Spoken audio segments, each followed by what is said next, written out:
This is Rob Morrison at VintageWriting.com, and I'm playing around today with this Swan eyedrop filling pen. It's called a safety pen because it has a screw-on cap and a front flange that engages with an inner cap so that it keeps the pen from leaking outside the cap.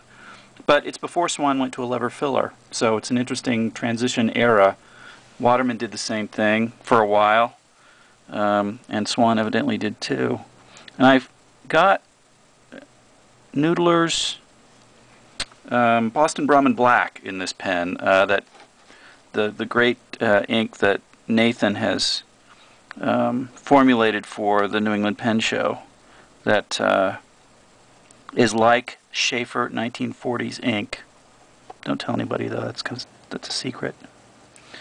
But this pen, it's a rhodia pad. The pen is very flexible. It has this overfeed in gold, which I think helps it a bit avoid those empty lines when the flow can't catch up with the flexibility of the nib. I'm getting a little bit of feathering from the paper. The paper's otherwise very good. I'm trying the non-grid paper this time because I want the camera to focus on the lines on the page, and on the pen, when I hold it up to you like that, I'm not sure if it's doing it. But as you can see, it can get really, really wide with pressure, and it's not bad on the fine lines. Not the finest fountain pen I've ever seen, but pretty good.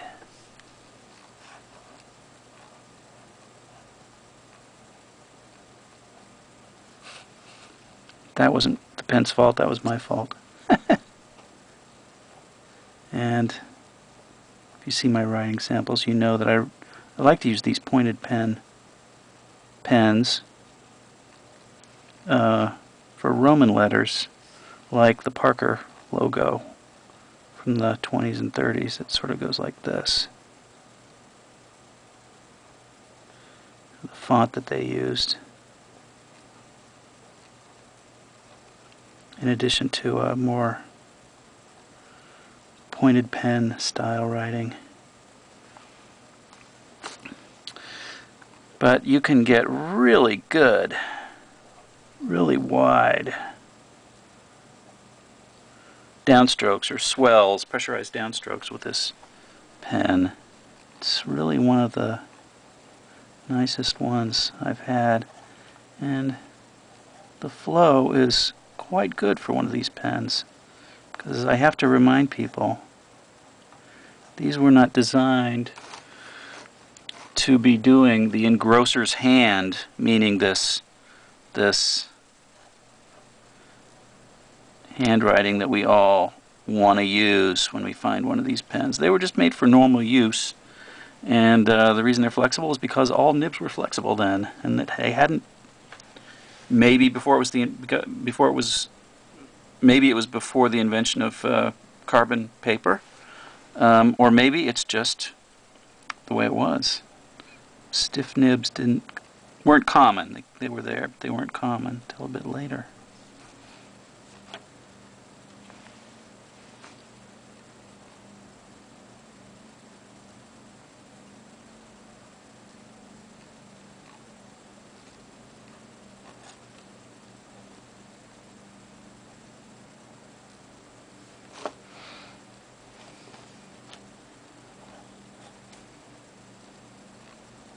But I've been having lots of fun with this pen,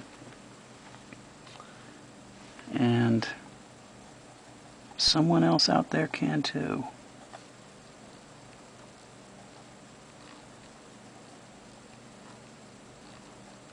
So you can go fine or thick.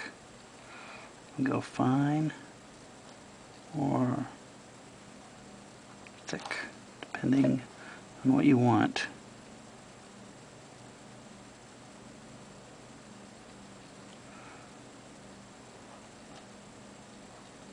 And I love it when you get these little tails, which are typical of these very flexible dip pen style nibs, that you see in the stylized trademarks of turn-of-the-century companies or 1880s companies like Coca-Cola.